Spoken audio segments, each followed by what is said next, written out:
നമസ്കാരം. എല്ലാവർക്കും ഇന്നത്തെ വീഡിയോയിലേക്ക് സ്വാഗതം. മകരലഗ്നക്കാർക്ക് ഇനി വിവാഹക്കാലം. അതെ, മകരലഗ്നക്കാർക്ക് ഇത് ആശ്വാസകരമായൊരു കാലഘട്ടമാണ് വരാൻ പോകുന്നത്.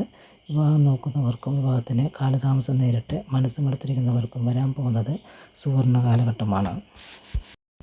അതിനുമുമ്പ് ആദ്യമായിട്ട് തന്നെ പറയട്ടെ, ഇത് പൊതുവായൊരു ഫലമാണ്. നിങ്ങളുടെ ഗ്രഹനിലയിലെ ഗ്രഹങ്ങളുടെ സ്ഥിതി അനുസരിച്ച് ഇവയിൽ പലതും മാറ്റം വരാം. അതിനാൽ തന്നെ ഗ്രഹനിലയിലെ ഗ്രഹങ്ങൾ കൂടി പരിശോധിക്കേണ്ടത് അത്യാവശ്യമാണ്.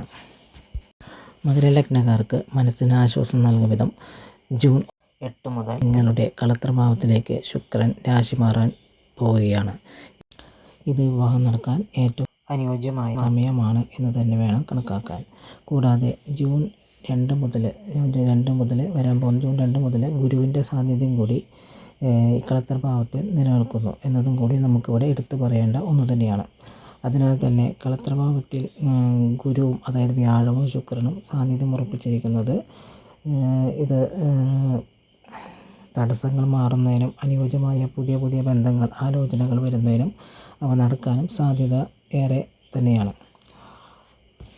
ഇതിനോടൊപ്പം പുതിയ പ്രണയബന്ധങ്ങൾ നിങ്ങളുടെ ജീവിതത്തിലേക്ക് കടന്നു വരാനുള്ള സാധ്യതകളും ഏറെയാണ്. നിങ്ങളുടെ ജീവിതത്തിൽ നിലവിലുള്ള തടസ്സങ്ങൾ മാറി പുതിയ മാറ്റങ്ങൾ കൊണ്ടുവരുന്നതിനൊപ്പം ഇനി ഈ ഒരു നല്ല ഒരു സമയം നന്നായി വിനിയോഗിക്കുന്നതിന് വേണ്ടി തടസ്സങ്ങൾ ഉണ്ടാവാതിരിക്കുന്നതിന് കൂടി വേണമെങ്കിൽ നിങ്ങൾക്ക് വേണം എന്നുള്ളവർക്ക് ക്ഷേത്രത്തിൽ പോയി, അതായത് ഭഗവതിക്ക് സ്വയംവര പുഷ്പാഞ്ജലി നടത്താവുന്നതാണ്. ഒപ്പം വിഷ്ണുവിന് പുരുഷ സൂക്തം വഴിപാട്, ശാസ്താവിന് നീരാഞ്ജനം നടത്തുന്നതും ഈ സമയം വളരെ നല്ലതായിരിക്കും. വിവാഹം കഴിഞ്ഞവരാണ് നിങ്ങൾ എന്നുണ്ടെങ്കിൽ ഈ സമയം പങ്കാളിയുമായിട്ടുള്ള ബന്ധം കൂടുതൽ ദൃഢമാക്കാനും ഒന്നിച്ച് സന്തോഷമായിരിക്കാനും സാധിക്കുന്ന സമയം കൂടിയാണ് ഇത്. ഇനി നിങ്ങൾ എന്തെങ്കിലും കാരണവശാൽ നിങ്ങളുടെ പങ്കാളിയുമായി തർക്കിച്ചിരിക്കുന്ന ഒരു സമയമാണെന്നുണ്ടെങ്കിൽ ആ തർക്കങ്ങൾ തെറ്റിദ്ധാരണകളും ഒക്കെ പറഞ്ഞ് പരിഹരിക്കാനും പറ്റിയ സമയം ആണ് ഈ മകരലഗ്നക്കാർക്കിത്. പരസ്പരം കൂടുതൽ മനസ്സിലാക്കാനും ഒന്നിച്ചുള്ള സന്തോഷ നിമിഷങ്ങൾ കൂട്ടാനും ഇവർക്ക് ഇതിലൂടെ സാധിക്കും.